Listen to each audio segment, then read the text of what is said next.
E aí, pessoal, tudo bem? Bom, hoje, na aula de Matemática 3, volume 3, aula 11, a gente vai aprofundar e revisar a probabilidade. É claro que é um assunto que a gente já viu. Vez ou outra vão aparecer aulas aqui na apostila de vocês que pegam conteúdo que já foi visto e aprofunda. Geralmente não vem explicação, né? Vamos direto para o exercício. Hoje eu vou tentar tirar o restante das dúvidas que podem ter ficado sobre probabilidade. Talvez nessa dinâmica aqui eu consiga falar de um jeito mais prático, certo? Vamos começar falando sobre um experimento aleatório. Um experimento aleatório é algo que sempre será imprevisível, tá certo? O experimento aleatório em si, ele é imprevisível. Porém, o experimento aleatório, ele vai apresentar algumas regularidades, tá certo? Que vão aparecer frequentemente. Essas regularidades que sempre podem aparecer é o que a gente vai chamar de espaço amostral, tá bom? Então, essas regularidades que podem aparecer num experimento aleatório, que é imprevisível, é o que a gente pode chamar de espaço amostral. Então, de uma forma geral, e como eu tenho falado sempre para vocês, o que é a probabilidade de um evento? A probabilidade de um evento, ela é justamente o número de possibilidades a favor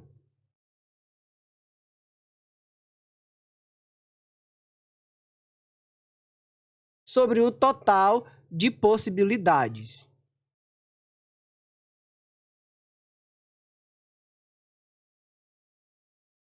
Mas veja só, se a gente encarar os espaços como conjuntos, tá certo? Se a gente encarar os espaços como um conjunto, eu posso dizer que PA são os eventos a meu favor que eu quero que aconteça, tá bom? E ômega N, posso dizer assim, é o meu espaço amostral, é o meu total de possibilidades. Então, veja bem, vamos pegar aqui um exemplo para a gente poder trabalhar a questão de espaços amostrais. Veja só, para calcular a probabilidade de, ao jogarmos um dado honesto, ocorrer um número quadrado perfeito na face superior, temos um espaço amostral de 1, 2, 3, 4, 5, 6, ou seja, um total de possibilidades iguais a 6.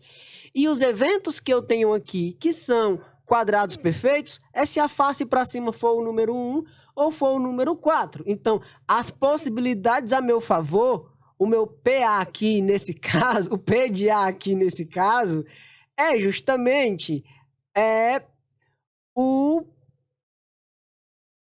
total de o que eu tenho a meu favor, que é o conjunto formado pelo número 1 e pelo número 4, que são os números que tem no dado e que são quadrados perfeitos. E o total de possibilidades eu posso chamar de NA, certo? NA de ômega A é igual a 6. Então, a probabilidade aqui de eu conseguir um número que é quadrado perfeito é 2 no total de 6. As possibilidades a meu favor são 2, num total de 6 possibilidades. Eu não costumo falar com vocês sobre probabilidade utilizando as simbologias de conjunto, né? Eu geralmente costumo utilizar possibilidades a favor e total de possibilidades. Se eu tenho um i, a gente multiplica os eventos. Se eu tenho ou, a gente soma os eventos, né? É claro que a gente precisa tomar cuidado na hora que a gente vai somar esses eventos, porque eles precisam ser totalmente distintos. Mas vamos ver quando eles não são totalmente distintos e quando há uma interseção entre eles. Então, vamos falar aqui sobre probabilidade de união de eventos. E aqui a gente tem que considerar duas coisas. A gente tem que considerar eventos, certo? Que vão ter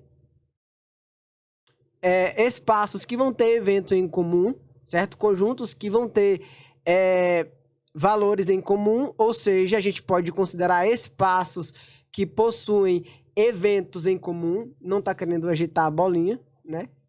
Você vai ajeitar sim, porque eu quero. Muito bem. Então, o que a gente pode ter é espaços que são distintos, mas que de uma certa forma podem até ter eventos em comum. E os espaços que podem ser distintos e que não possuem eventos em comum. E é aqui que mora o pulo do gato, e é aqui que vocês devem prestar muita atenção na hora de somar as probabilidades ou não. Então, significa dizer que quando eu tenho uma probabilidade de união de eventos, eu estou falando de enunciados de questões que fala que um evento aconteça ou outro aconteça. É isso? É. São eventos que quer uma coisa ou outra, tá certo? Se eu tiver trabalhando com eventos, tá certo? Que a interseção não é vazia, o que eu tenho que levar em consideração é que a probabilidade de um evento acontecer vai ser o P de A mais o P de B, porque é um ou, menos a interseção. Eu tenho que deixar a interseção de fora, tá certo? Caso os eventos sejam inteiramente distintos e a interseção entre eles seja vazia, então a probabilidade de um evento acontecer é só o P de A mais o P de B, tá certo? Eu tenho que tirar o um e o outro aqui, caso esses conjuntos tenham eventos que podem acontecer em um e em outro, tá certo? Vamos entender isso nos enunciados, tá bom? Isso aqui se recai à união de eventos. E o que é a união de eventos? É o que eu costumo falar para vocês, que quando no enunciado a gente tem o ou, a gente soma, se a gente tem o i, a gente multiplica, mas a gente precisa levar em consideração se esses eventos são inteiramente distintos ou não. E isso pega no pé de muita gente, porque as pessoas não, na maioria das vezes, não leva isso em consideração, tá certo? Então vamos ver aqui um exemplo. Uma urna possui 10 bolas, numeradas de 1 a 10. Qual é a probabilidade de que ao retirarmos aleatoriamente uma bola, ela seja par ou maior do que 7? Veja, apareceu um ou aqui. Em tese, eu calculo as duas probabilidades e soma. Você poderia pensar, poxa, a probabilidade de sair um número par será o 2, o 4, o 6, o 8 e o 10. Então, a probabilidade de sair um número par é 5 em 10. Poderia pensar assim. E qual é a probabilidade de ser um número maior que 7? A probabilidade de ser um número maior que 7 é o 8, o 9 e o 10. Então, a probabilidade de eu tirar um número maior que 7 é 3 em 10. E aí você pode pensar, como é um ou outro, é só eu somar a probabilidade de sair um número par e a probabilidade de sair um número maior do que 7 somar. 5 décimos mais 3 décimos. A princípio seria. Mas esses eventos que são em teses distintos, né? Esses espaços que são distintos, os eventos que eu quero, eles têm algo em comum, que é o 8. O 8 aparece tanto no A como em B. Então, a probabilidade da interseção acontecer aí, a probabilidade dessa interseção... O 8 não, né? Porque aqui eu tenho o 8 e o 10. Então, eu tenho a interseção de A com B. A interseção com A e B é o 8 e o 10. Então, se eu fizesse só 5 sobre 10 mais 3 sobre 10, ou seja, de ser um número par ou ser um número maior que 7, eu estaria errando, porque eu não estava levando em consideração a interseção entre esses dois conjuntos. Então, como é que fica a probabilidade? A probabilidade, então, para o que a gente quer de ser um número par, né? Ou um número maior que 7, é justamente o P de A mais o P de B menos o P da interseção. Então, o que a gente vai ter aqui para a probabilidade que a gente quer é 5 décimos mais 3 décimos menos 2 décimos, certo? São dois números na interseção, num total de 10. Como o denominador é o mesmo, 10 a gente repete. 5 mais 3 é 8, e 8 menos 2 vai dar 6. 6 décimos, que simplificado dá 3 quintos. Então, a probabilidade de se retirar de uma urna bolas numeradas de 1 a 10 e essas bolas serem ou número pares ou número maior que 7 é 3 em 5, porque eu não posso repetir a probabilidade. Se eu já usei a probabilidade do 8 e do 10, eles não podem aparecer de novo, tá bom? Então vejamos lá a próxima parte, que é a probabilidade do complementar de um evento. Adriano, o que é isso? Do que se trata isso? Quando eu estava resolvendo alguns exercícios de probabilidades com vocês, eu disse assim, é bom você prestar atenção quando você for calcular algumas probabilidades. Por quê? Porque muitas das vezes é mais fácil a gente calcular a probabilidade de um evento não acontecer do que calcular a probabilidade dele acontecer. E aí, uma vez que a gente calcula a probabilidade dele não acontecer, é só subtrair de 1 que a gente vai ter o que a gente quer. Então, o complementar de um evento é a probabilidade desse evento não acontecer. Então, eu posso dizer que o complementar de A, eu posso representar, sei lá, por P de A com um traço em cima. Certo? Muitas vezes, calcular o complementar é mais fácil do que calcular o próprio evento em si. E isso ajuda bastante a gente. Vamos ver no exemplo. Uma urna possui 100 bolas, numeradas de 1 até 100. Qual a probabilidade de que, ao tirarmos uma bola aleatoriamente, o número escrito não termine em 0? Poxa, de 1 até 100, se a gente for contar os números que não terminam em 0, são muitos. Porém, é mais fácil a gente contar os números que terminam em 0. É mais fácil a gente trabalhar com o complementar da probabilidade que eu quero. Porque terminando em 0...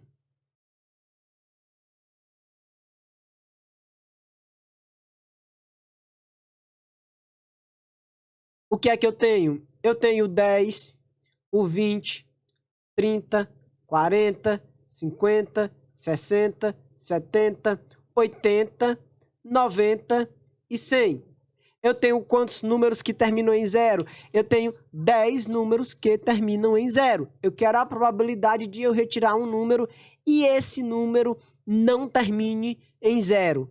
Todos os números que eu coloquei aqui, eles terminam em 0, não é o que eu quero. Esse P de A aqui, que eu calculo, é justamente o que eu não quero, é o complementar, que é 10 em 100. 10 em 100 simplificado dá 1/10. Ou seja, o que eu não quero que aconteça é 1/10. Logo, o que eu quero que aconteça é 1 menos 1/10. 1 menos 1/10 vai dar 9/10. Essa é a probabilidade de sair um número de 1 até 100, né? Tiramos um número aleatoriamente e esse número escrito não termine em 0, tá certo? Ou seja, na maioria das vezes é mais fácil a gente trabalhar com o quê? É mais fácil a gente trabalhar com o complementar da probabilidade, com aquilo que eu não quero que aconteça. Então, eu posso até olhar para aquilo que eu coloquei no início sobre probabilidade, de ser as possibilidades a seu favor sobre o total de possibilidades, e falar assim, a probabilidade de um evento acontecer pode ser as possibilidades a favor ou contra sobre o total de possibilidades, tá certo? Vamos ver o próximo tipo aqui, que é a probabilidade condicional. Ou seja, a probabilidade condicional é quando um evento para acontecer, quando acontece, ele já está associado a outro evento que aconteceu. Isso é o que a gente chama de probabilidade condicional. Já aconteceu um evento antes, tá certo? E aí você vai calcular o próximo evento em cima de uma condição, em cima de um evento que já aconteceu. Ou seja, um evento está atrelado a outro, tá certo? Um evento depende do outro, está condicionado a outro.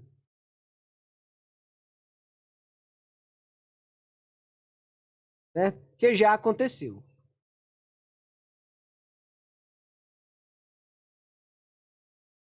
Vamos pegar um exemplo para a gente entender melhor do que é que eu estou falando. Veja só, em uma urna existem 10 bolas numeradas de 1 a 10. Retirando-se uma bola da urna e sabendo-se que o número retirado é primo, ou seja, já tem um evento aí que aconteceu e que era uma probabilidade. É esse evento, né? O experimento aleatório do espaço amostral aí eu tenho um evento que já deu certo, que é retirar um número que é o quê? Primo. Agora eu só quero saber qual é a probabilidade desse número que eu retirei ser o número o quê? Igual a 5.